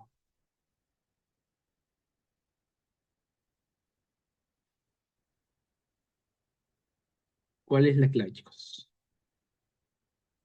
Francés, Francesca dice la A,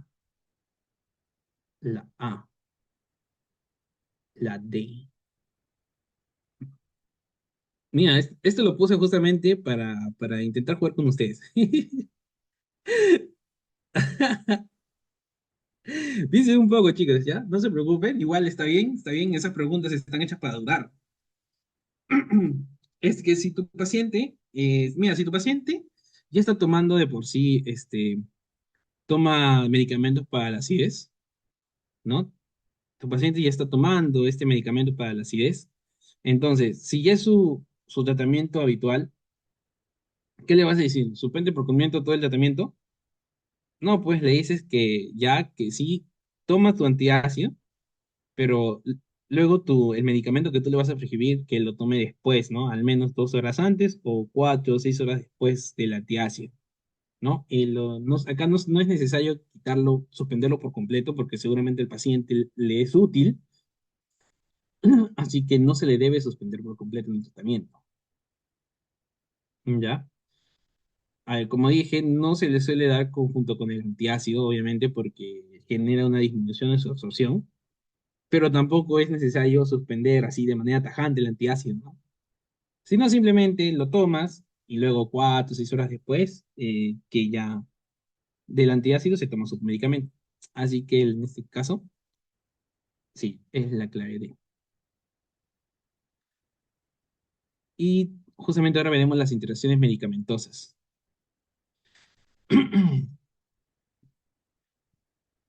Como ya sabemos, hay quelación por metales, en ese caso al magnesio, al calcio, al hierro y al aluminio, ¿no? Disminuye su absorción. Separar dosis por varias horas. Acá tenemos que va a tener también efectos adversos con la teofilina, la warfarina, la ciclosporina, tienen efectos adversos. ¿Por qué?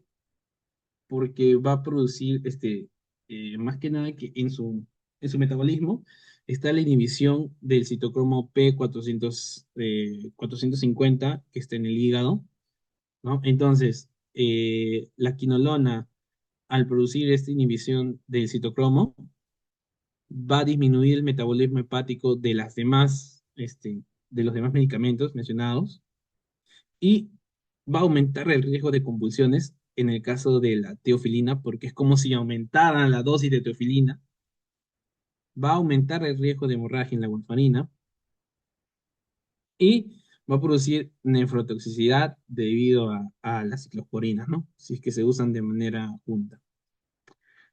En el caso de AINES, nuevamente, se producen compulsiones. ¿Por qué? Porque va a producir en su conjunto la inhibición de receptores GABA y va a producir una hiperexcitabilidad neuronal. En el caso de, bueno, de lo que es los antidiabéticos, junto con insulina oral o insulina o antidiabéticos orales, lo que va a producir es hipoglicemia, que va a producir lo que es la hipoglicemia. Nuevamente, el mecanismo por el cual la produce es un poco desconocido, así que para no engorrarme yo intentando explicarlo, ni a ustedes, no lo he puesto como tal.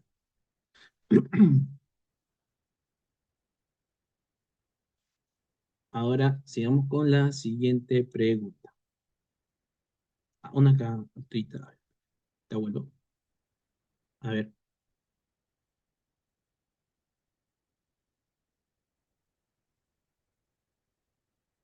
¿ya?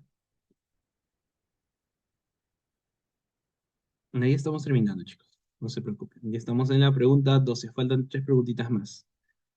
Y no los agobio más. Un paciente con una infección intraabdominal grave en la que se sospecha la presencia de bacterias anaerobias como Bacteroides fragilis requiere tratamiento con una fluoroquinolona. ¿Cuál de las siguientes opciones sería la más adecuada por su espectro de acción? A. El ácido nalidíxico. B. Moxifloxacino. C. Norfloxacino. D. Ciprofloxacino. ¿Cuál de ellas sería?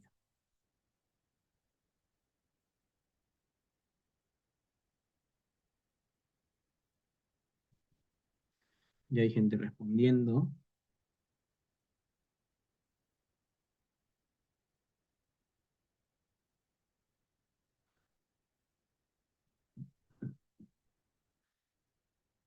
A ver, chicos. No tengan miedo a confundirse, chicos, ya les he dicho. A ver, de ley, el ácido nalidíxico, como es el primero, no podría ser. No es la clave. ¿Cuál es? ¿Tu norfloxacino, tu cipro o tu moxi? Unos segundos más y pasemos a la respuesta.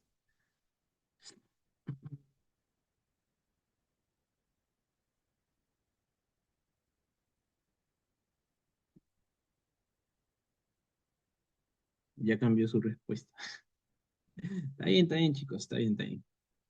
A ver, bueno, entonces en este caso la clave es pensé que era salmonelosis.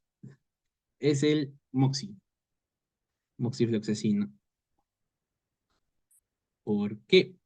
Pues tenemos que tener en cuenta nuevamente la clasificación de las quinolonas. La primera generación, como podemos ver, de donde surgió todo, el abuelito, que es eficaz contra los gram negativos, ¿no? Aquí tenemos al ácido nalidíxico. Este mini palacio mental lo hice en mi postulación a la ayudantía, así que me ha ayudado bastante en ese caso también. Tenemos también a los que vienen después, ¿no? Si ya la quinolona se quedó en primera generación, las demás son fluoroquinolonas. En este caso tenemos a las de segunda generación, el abuelo, ¿no? Porque el de la primera generación es el bisabuelo, luego viene el abuelo, luego viene el hijo, que en este caso ya sería el padre, y último el nieto, ¿no? Los de la cuarta generación, los que tienen el mayor potencial, pero todavía les falta más desarrollo. Ya. En los de segunda generación, las fluoroquinolonas de segunda generación son eficaces contra los gram negativos, son menos eficaces contra los gram positivos y también son buenos contra las pseudomonas. Ahí tenemos al Cipro. Solo acordemos, en la segunda acordémonos más que nada del Cipro, porque los demás son Nor y ofloxacino, Norfloxacino y ofloxacino. Pero más se usa la Cipro.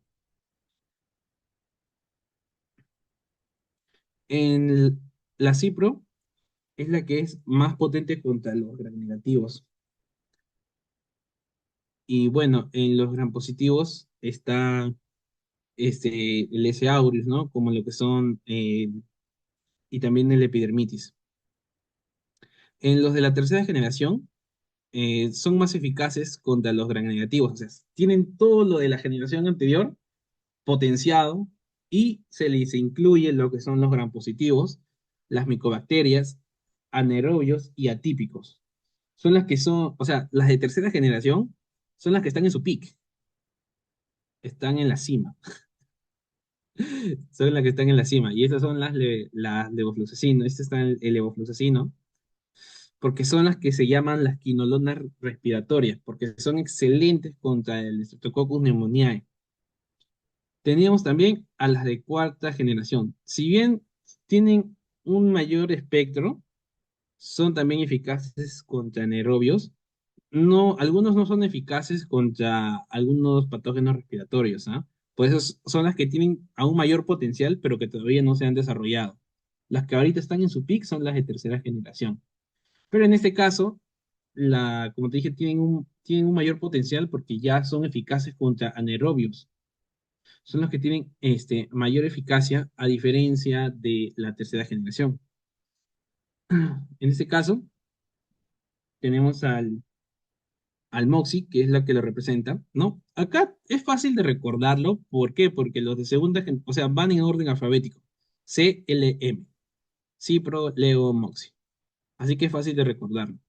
Recordemos que el Moxie es más eficaz contra los gram negativos, pero aquí viene el cual digo que por el cual tiene un gran potencial, pero todavía falta desarrollarse.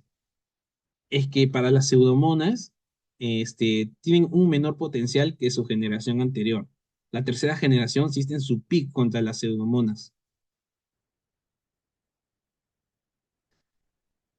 Y bueno, acá está nuestra respuesta, ¿no? El Moxie, que es el más efectivo contra anaerobios en este caso. Pasemos a la pregunta número 13. El mecanismo de acción de las quinolonas implica la inhibición de enzimas bacterianas esenciales para la replicación del ADN. En bacterias gram negativas como la E. coli, ¿cuál es la enzima diana principal? ¿La topoisomerasa 4, la ADN girasa o topoisomerasa 2, la helicasa o la ADN polimerasa? Y ahí varios respondiendo. Y les va respondiendo muy bien. Sí, ¿no? Es la ADN girasa o topoisomerasa 2. ¿Y dónde está, para responder rápido esta pregunta? En la bacteria, gran negativo. En gran negativos, lo que se inhibe es la topoisomerasa 2, ¿no? De manera así rápida. Pero tenemos que explicarla también cuál es el mecanismo. Tenemos a ambos, a los gran negativos y a los gran positivos, ¿no? Ambos van a hacer su replicación de ADN, y ahí es donde los afecta. Tenemos ahí a nuestro ADN, tu ADN bacterial, que está enrollado positivamente. Vamos a tener a la ADN girasa o la topoisomerasa 2, que va a hacer que este ADN bacterial enrollado positivamente pase a ser ADN superenrollado negativamente y que mediante la helicasa se divida y que cada uno forme su propio ADN. Es tu síntesis de ADN, en palabras simples, ¿no? Síntesis de ADN. Pero ¿qué sucede en los gram positivos? Va a haber ADN concatenados y aquí va a actuar lo que son la topoisomerasa 4. Va a actuar la topoisomerasa número 4 y, y va a producir este, mediante esta enzima topoisomerasa, va a producir dos ADNs decatenados, ¿no? Va a separar tus dos ADNs. Entonces, aquí va a aparecer tu quinolona. Va a actuar en los gram negativos sobre esta ADN topoisomerasa, ADN girasa o topoisomerasa 2. Va a inhibir todo este proceso natural. O sea, todo lo que te he explicado ya no va. Y en el caso de los gram positivos, va a actuar sobre la topoisomerasa 4. ¿Qué es lo que va a suceder? Todo lo que te he comentado ya no va. Va a impedir la replicación del ADN, impidiendo la transcripción y la replicación. Al no haber transcripción, no va a haber traducción, no va a haber proteínas, y al no haber replicación, no va a haber división. Y si no hay ambos, va a haber acumulación de daño en el ADN. Y si hay ADN aberrante, ¿qué es lo que se va a producir? Una muerte celular. Básicamente es acumulación de daño en el ADN, va a haber no se va a poder dividir, va a haber fallas en el mecanismo celular, no va a haber más proteínas que sean útiles para que siga su metabolismo normal, va a producir su muerte.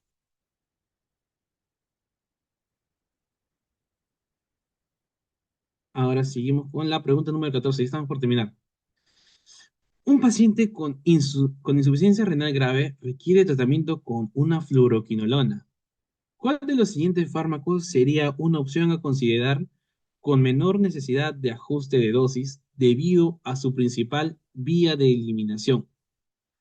Moxifloxacino, levofloxacino, ciprofloxacino o ofloxacino.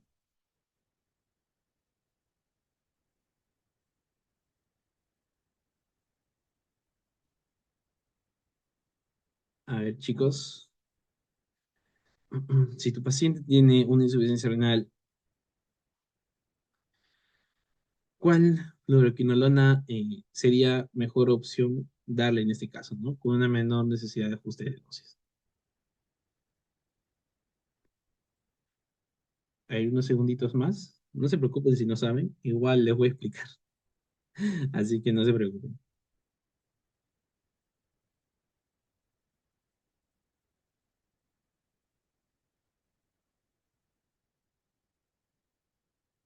Bueno, en este caso es el Moxi, ¿no? Moxifloxacino. ¿Y por qué? Pues tenemos que explicar la farmacocinética de las fluoroquinolonas en general. La absorción, su característica es que por vía oral es buena generalmente, pero como siempre va a haber variable por quelación, ¿no? Va a disminuir su absorción nuevamente con lácteos, antiácidos y sales como calcio, hierro, magnesio, aluminio, la de siempre, metales, no combinar con metales. En lo que es su distribución, va a tener una amplia distribución, amplio volumen de distribución. Va a haber una buena penetración, riñón, pulmón, próstata. Ojo, próstata y pulmón. Por eso es que los de tercera generación son eficaces contra enfermedades como las enfermedades neumónicas, ¿no? Son enfermedades, para enfermedades dadas por ese patógeno pulmonar, ¿no? Porque penetran bien en el pulmón. ¿Y por qué también son buenas en la ITU? Porque penetran en la próstata. Recuerden que la próstata no está muy bien irrigado. Y entonces cualquier antibiótico que le den, a la larga no va a llegar a una buena concentración en el caso de la próstata. Y justamente en el caso de la ITU, justamente respondiendo algunas dudas que alguna vez se han hecho, ¿por qué el tratamiento es largo en el caso de la ITU? 7 días, 7 días, 8 días, hasta 2 semanas en algunos casos.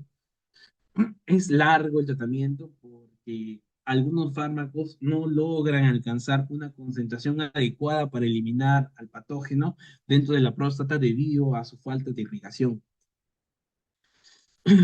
¿Ya? Y que justamente a su amplia distribución es que puede alcanzar altas concentraciones en la orina, bilis y las heces. Y bueno, ahora debido a su concentración celular, van a penetrar también en macrófagos y neutrófilos. Y debido también a su amplio volumen de distribución, va a pasar a la leche materna. La cipro, el ofloxacino y la levo pasan hacia la leche materna. Así que cuidadito con recetarle a madres que estén en etapa de lactancia. Respecto a su metabolismo, nuevamente van a inhibir esta enzima del hígado, la CYP450. Entonces va a aumentar toxicidad, como ya hemos visto, contra la teofilina, warfarina y la ciclosporina. Y en lo que es la ciprofloxacina, tiene un metabolismo parcialmente hepático. y como tiene un metabolismo parcialmente hepático, va a secretar metabolismos inactivos. La levofloxacina no tiene metabolismo hepático y se secreta como tal. Y la mosifluoxacina tiene metabolismo hepático, ¿ya? Entonces, si la cipro y la levo, bueno, en el caso de la cipro se realiza parcialmente el metabolismo y en la levo no hay metabolismo, o sea, se excreta igual a como se toma, eh, y el hemoxifloxacino sí realiza todo el metabolismo, o sea, al realizarse el metabolismo se van a producir sustancias, metabolitos inactivos, que ya no son tóxicos, ¿no? Que ya no son ni hepatotóxicos ni nefrotóxicos, ya no son tóxicos. Entonces, si van a hacer esto, entonces lo que sucede aquí es que en este caso van a producir eh, hepatotoxicidad en pacientes que tienen alguna hepatopatía y van a necesitar ajuste hepático, porque su metabolismo se da a nivel hepático, pero, como ya dije, si se da a nivel hepático el metabolismo, va a soltar un metabolito no nefrotóxico. Así que de afectación renal no va a haber en el caso del MAUXI, porque su metabolismo es completamente hepático,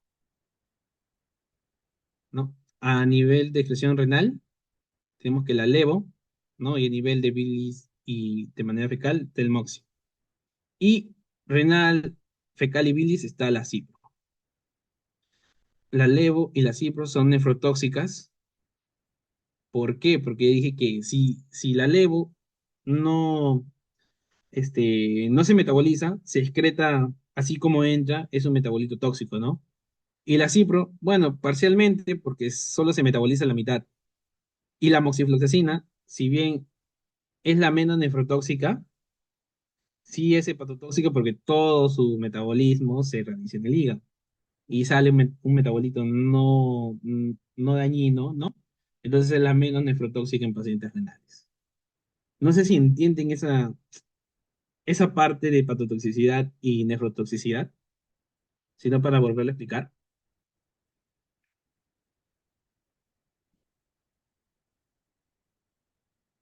Bueno, veo que creo que sí entendieron. Sí, sí se entiende, perfecto. Ya, ahora pasemos a la... ¿Qué pregunta es? Es la pregunta número 15. Se retira del mercado la gatifloxacina para su uso sistémico debido a un efecto adverso grave y problemático. ¿Cuál fue la razón principal de su retirada? La A. Ya van respondiendo. Está bien, está bien. A ver, unos segunditos más y veamos la respuesta. Ya van respondiendo. Bueno, en este caso, sí, ¿no? Bueno, la respuesta sería en este caso la B. Alteraciones en la homeostasis de la glucosa, lo que son las disglucemias. Si bien la A es la de que tiene este mayor efecto, se ve como, ¿cómo les puedo explicar? Más grave. Este no fue el caso del catifloxacino, ¿correcto? Ahorita les voy a explicar el por qué. O sea, hay varios medicamentos que si bien se aprueban su uso, eh, después, o sea, ¿cómo se explico? Esto ya es un poco que nada farmacovigilancia. Hay etapas por las cuales pasa un fármaco que va a ir de la etapa 0 a la etapa 1, 2, 3 y 4. Ya, la cosa es que en la parte de ese proceso, se da su investigación en un entorno ideal, ¿no? O sea, pasan las pruebas en un entorno ideal y luego, después de pasar las pruebas de manera satisfactoria en ese entorno ideal, pasa hacia la venta en público. O sea, pasa ese examen, pasa todo ok, ese examen por laboratorio, pasa todo ok y pasa hacia su venta al público. Y cuando ya está a la venta el público, se pone en evidencia cómo es que actúa a nivel de la realidad, ¿no? O sea, cómo es que ya no, cómo es la interacción verdadera de este fármaco que ya no está influenciada por un ambiente ideal, sino un ambiente real. Y eso es lo que ha sucedido en este caso. Ahora, efectos adversos de las quinolonas. Aquí tenemos a la lemefloxacina, a la esparfloxacina, clinafloxacina, gatifloxacina y la chobafloxacina. Cada uno ha sido retirado por ciertos efectos adversos que se llegaron a ver en la población al momento de su distribución ya a la población real, a la población que vive de día a día, ¿no?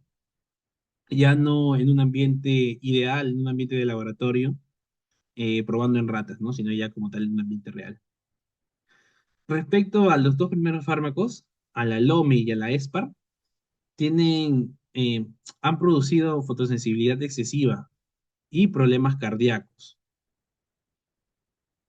Y bueno, estos problemas cardíacos, como ya hemos visto, es la prolongación del segmento QT y una posible muerte súbita. Y por eso se le retiró del mercado. En lo que es a la clinafloxacina, hubo fotosensibilidad. Y al gatifloxacino hubo alteración de la homeostasis de la glucosa. Pues ese fue su motivo de retirada, ¿no? O sea, si bien el más peligroso es la prolongación del QT, no fue el motivo de retiro de la gatifloxacina, sino esta alteración de la homeostasis de la glucosa, que provocó la disglucemia, que es el aumento, la disminución de la glucosa. Entonces, lo que sucedió fue un tema un poco especial, porque si bien su uso sistémico se eliminó, su uso local todavía está permitido como de manera oftálmica. Y obviamente, al ser de manera oftálmica, ya no va a producir esta alteración de la homeostasis. No se preocupen, chicos, esta es una pregunta un poco rebuscada, más que nada para tener en cuenta por qué se da la salida de algunos fármacos. No se preocupen, chicos, porque como podrán ver, cada fármaco reacciona distinto a lo que les dije sobre las generalidades, ¿no? Así que esta pregunta es más que nada para tener en cuenta por qué se retira un fármaco, por los problemas que puede tener. Y la turbofloxacina, bueno, es debido a la hepatotoxicidad, más que nada. Como ven, es más que nada como una lista, pero es por fármacos que se han retirado antes de que siquiera causasen daño real en la población. Oh, esta fue la última pregunta. Sí, sí, esta es la última pregunta, ¿no? Ya, terminamos. Sí, porque lo que sigue ya son preguntas extra, pero creo que ya me he pasado los estés. Sí, ya me he pasado. Más de una hora creo que he puesto. Sí, y creo que hasta aquí llegaríamos porque tampoco los quiero hacer que esto se vuelva pesado. Son 5 preguntas, las cuales ya les he dejado y están muy bien explicadas, cada uno con su respectiva respuesta, ¿no? Aquí está nuevamente, que están intermediadas, que están explicaditas, justo como lo que hice, sus causas neurológicas, causas de excitabilidad, ¿no? Aquí está la interacción con los carbapenémicos, los carbapenémicos y ese ácido valproico. Y en especial una que me gustó bastante fue la del síndrome del hombre rojo, en la cual usé a Goku como ejemplo, para recordarlo, que es una reacción pseudoalérgica, o sea, no va a ser mediada por las inmunoglobulinas E, que va a producir, que es más que nada producida por la infusión lenta de la vancomicina y que tiene su propio mecanismo, ¿no? Ahí podrán ver. Se, Sí, sí, no te preocupes. Aquí está de la pregunta número 7 de cerca. Y también nuevamente los efectos adversos, los queloides que potencian. El de acá sí tiene memotecnia, porque sí llegué a verlo un poco mejor. Y acá un poco más acerca de las tetraciclinas, de su mecanismo de acción, la potencia de las quinolonas, cómo es que se da su efecto de la inhibición de citocromo P, que es en 450. Y terminando, me parece, con esto, ¿no? La pregunta 21 sí, son unas preguntitas más, que también aquí está, y bueno, terminando aquí. Sí, son más de 5, me he fijado. Son 7, pero igual están muy bien explicadas. Están muy bien explicadas. Acá está lo que les decía de la pregunta 22 respecto a la prolongación del QT. aquí sí te están refiriendo exactamente del moxifloxacino, así que esto sí debes de saber, ¿no? Que el moxifloxacino tiene mayor riesgo al levofloxacino y al ciprofloxacino, que es de segunda generación, ¿no? Que va a producir los torsades poites. Sí, sí, sí. Ahorita voy a coordinar con el encargado y para pasarle la PPT completa, ¿ya, chicos? Bueno, muchas gracias. Espero que esto haya sido de bastante ayuda para ustedes y que, bueno, que sigan estudiando, ¿no? Ya, chicos. Muchas gracias. Tengan muy buenas noches. Sí, sí se les va a pasar por la PPT por completo. No, no se preocupen. Sí, sí, yo me voy a encargar de eso, chicos. Muy bien. Ah, de las otras clases. Eso está por ver. Al menos de mi material tengo jurisdicción, así que de mi material sí les va a llegar. Eso sí les prometo, chicos. Ya, chicos, muchas gracias. Me dejaré compartir.